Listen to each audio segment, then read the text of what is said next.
जी हां, रशिया ने धमकी दी है कि यूरोप पर हमला ही कर देगा अब, क्योंकि रूस के पूर्व राष्ट्रपति दिमित्री अब पूरी तरह से बौखला गए हैं। दिमित्री ने कह दिया है, जो पूर्व राष्ट्रपति हैं रशिया के, उन्होंने कहा कि अगर यूरोप के सैनिक यूक्रेन में तैनात अगर नजर आए तो हम सीधा यूरोप के देशों पर हमला कर देंगे। इसके बाद पूरे यूरोप में अब सीधा यूरोप का और रशिया का टकराव बढ़ गया है और पूरे यूरोप में खलबली है। यूक्रेन के खिलाफ हथियारों की भारी भरकम जरूरत रशिया को है, खासकर ड्रोन। ऐसे में रूस के साथ सिर्फ ईरान खड़ा हुआ नजर आ रहा है। अमेरिका ने एक सैटेलाइट तस्वीर जारी की है जिसमें रूस के बॉर्डर के इलाके पर मौजूद इस सैटेलाइट तस्वीर को देखिए, जिसमें ईरान हेल्प कर रहा है ड्रोन फैसिलिटी बनाने के लिए। जी हाँ, पूरी ड्रोन की फैक्ट्री बनाने के लिए रूस की ईरान ने मदद की है और बॉर्डर पर रूस के आसपास के इलाकों में। दूसरा मैप आप ये ज़रा ध्यान से देखिए। पहले नंबर पे ये है कि ईरान ड्रोन को बिल्ड कर रहा है तेहरान में, पहला पॉइंट ये है।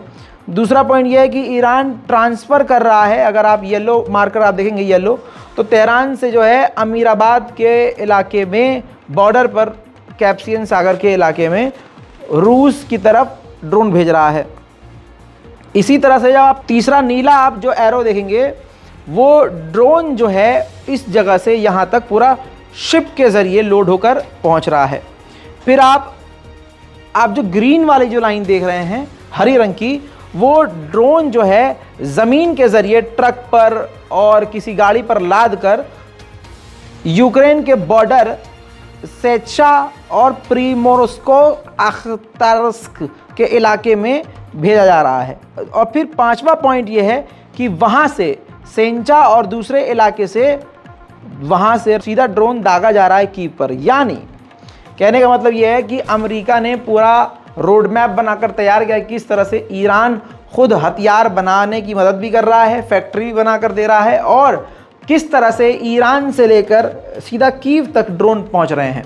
अमेरिका ने यह भी बताया कि ये ईरान फ्री में नहीं कर रहा है, ईरान इसके बदले रूस से बिलियंस में भारी भरकम हथियार चाहता है। यूक्रेन में दोस्तों ज़्यादातर यहूदी रहते हैं और यहूदियों के जो पंडित मौलवी जो होते हैं उनको जो है रब्बी बोला जाता है। तो रब्बी कीव में, यूक्रेन की राजधानी में, अपने लोगों को संबोधित कर रहे थे, स्पीच दे रहे थे। इसी दौरान रूस का पीछे हमला हो जाता है जो कि रिकॉर्ड हो गया। Dear friends, we just come now with the share of this special car to bring people here from over the river and the Russian oh, yes, here. Сюда.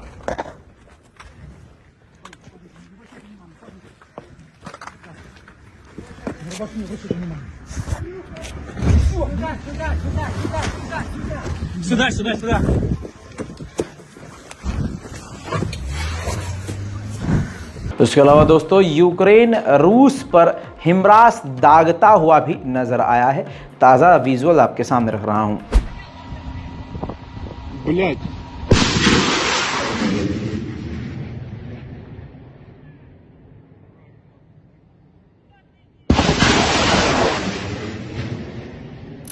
उधर दोस्तों आइसलैंड जो बहुत छोटा सा एक मुल्क है, उसने बड़ा पंगा रशिया से ले लिया है। दोस्तों आइसलैंड ने रूस की एम्बेसी के सारे काम को रोक दिया है अपने देश में, और रशिया के साथ ऑफिशियल कामकाज भी पूरी तरह से ठप कर दिया है। और उसके बाद रशिया ने कहा है कि आइसलैंड ने रूस के साथ जो है अपने डिप्लोमेटिक रिश्ते भी पूरी तरह से तोड़ दिए हैं, जो कि उसने सही नहीं किया। उधर दोस्तों पिछले 24 घंटे के अंदर दूसरी बार रूस के फाइटर जेट बैलिस्टिक सागर में घुसपैठ करने की कोशिश कर रहे थे। दूसरी बार टाइफून एयरक्राफ्ट के जरिए नेटो के एयरफोर्स ने रूस के फाइटर जेट को पीछे ढकेला है। तस्वीरें आपके सामने हैं।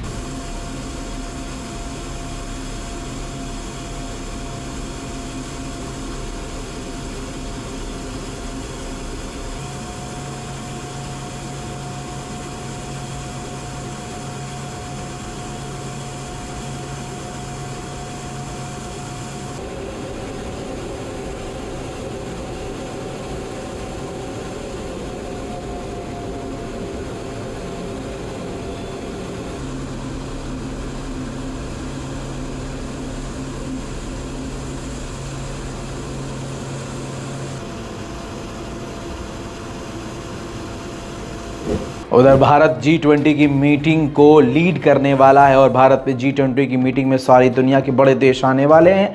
ऐसे में सवाल किया गया भारत से कि क्या आप यूक्रेन के राष्ट्रपति को इनवाइट करेंगे, यूक्रेन को G20 में इनवाइट करेंगे। ऐसे में भारत के विदेश मंत्री जयशंकर ने साफ इनकार कर दिया कि नहीं, हमारा कोई ऐसा इरादा नहीं है कि हम यूक्रेन को इनवाइट करें और वेस्ट के देश जो हैं हमें एक जाल में फंसाना चाहते हैं, लिहाजा हम इस जाल में नहीं फंसेंगे और हमारा कोई इरादा यूक्रेन को इनवाइट करने का नहीं है, क्योंकि जो G20 के मेन मेंबर हैं हमारा फोकस उन पर है।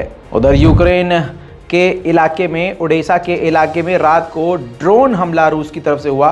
तो ड्रोन इंटरसेप्ट करने वाली डिफेंस सिस्टम रात को किस तरह से यूक्रेन की ज़मीन को बचाने का काम कर रही है, देखिए।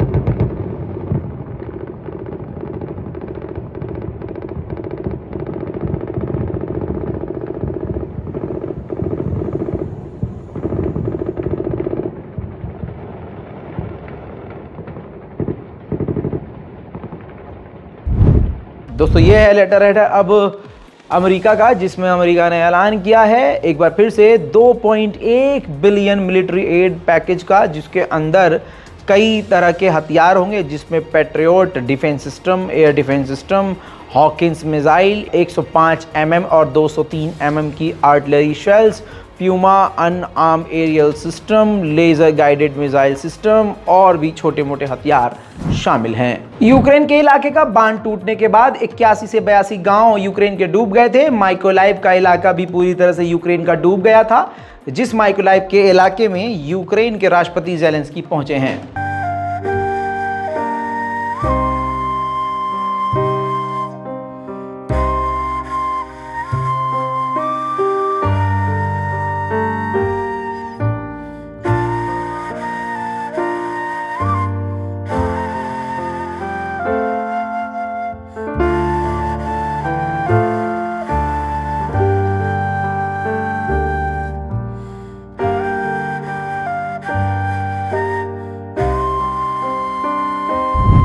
बाढ़ की वजह से आम नागरिक यूक्रेन के काफ़ी परेशान हो गए हैं। खबर यह है कि आज़रबाईजान ने कई बार मदद भेज दी है और एक बार फिर से यूक्रेन मदद, बाढ़ राहत पैकेज समझ लीजिए भेजा है आज़रबाईजान ने यूक्रेन को।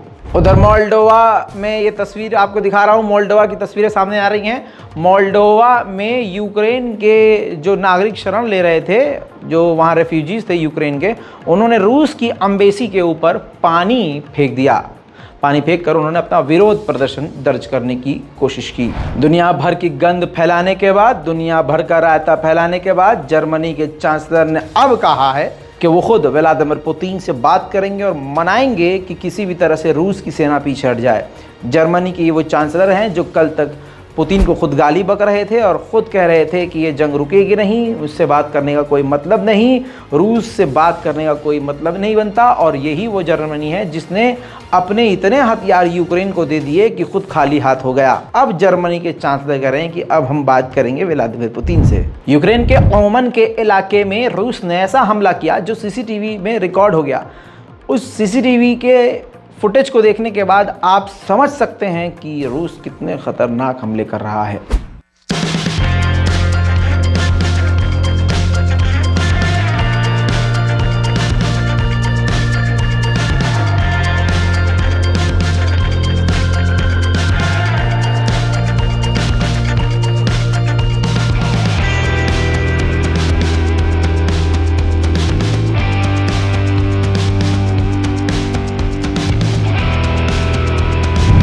खरसन के इलाके में यूक्रेन के आम लोगों को बचाकर, फंसे हुए लोगों को जो जंग में फंस गए थे, यूक्रेन की फोर्सेस निकाल रही थी। इसी दौरान रूस ने वहीं हमला कर दिया।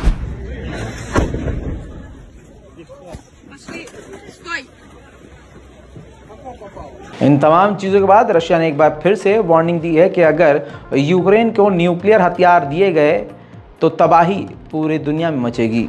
कनाडा के प्रधानमंत्री, सीधी तस्वीर आपको दिखा रहा हूं, कनाडा के प्रधानमंत्री सरप्राइज विजिट पर यूक्रेन पहुंच गए, जिनका स्वागत यूक्रेन के प्रेसिडेंट ज़ेलेंस्की ने खुद किया। आप देख सकते हैं ताज़ा तस्वीरों में जस्टिस ट्रूडो वहां मौजूद हैं और यूक्रेन की मदद का ऐलान करते हुए जस्टिन ट्रूडो ने कहा है कि यूक्रेन की हर तरह से मदद की जाएगी, चाहे वो किसी भी तरह की हो। और उधर ज़ेलेंस्की ने भी कनाडा से वादा किया है कि आपके देश में जो वाइल्ड फायर लगी है, जो जंगल की आग लगी है, हम उसको बुझाने में आपकी मदद करेंगे। उधर ज़ैपोरिज़िया के इलाके में यूक्रेन के ज़्यादातर टैंकों को रूस ने तबाह कर दिया है। रूस के लिए एक बड़ी जीत साबित हो सकती है।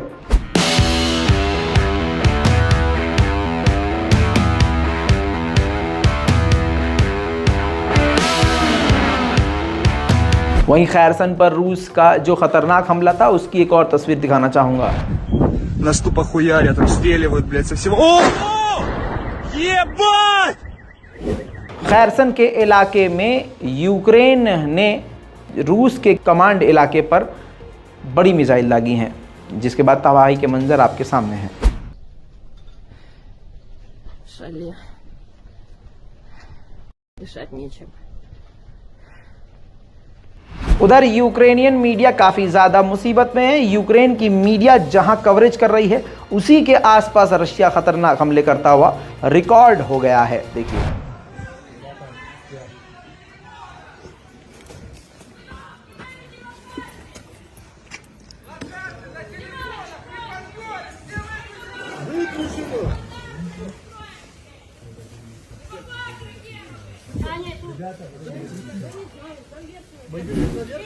दोस्तों, यूक्रेन के शेबेकिनो के इलाके पर रूस ने बड़ा हमला किया था, जिसके बाद ये शेबेकिनो का इलाका पूरी तरह से खाली और खंडर नजर आ रहा है।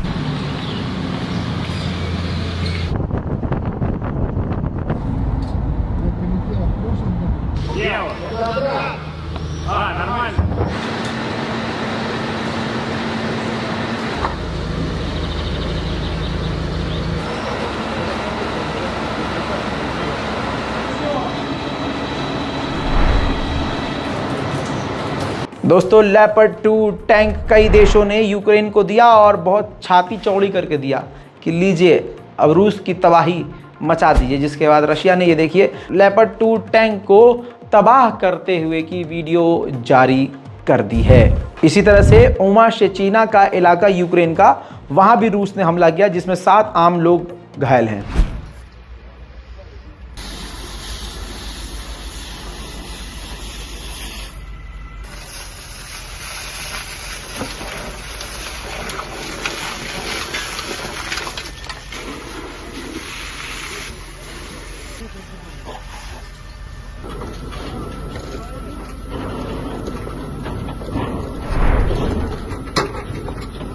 रूस और यूक्रेन की ताज़ा जानकारियों में आज के लिए फ़िलहाल के लिए इतना ही। इस रिपोर्ट को शेयर कीजिए, हमारे चैनल को सब्सक्राइब कीजिए। रज़ाग्राफी अनस्क्रिप्टेड हमारे दूसरे चैनल पर जल्दी से जाइए, क्योंकि मिडिल ईस्ट की स्पेशल रिपोर्ट आपको उसी चैनल पर मिलेगी। जय हिंद।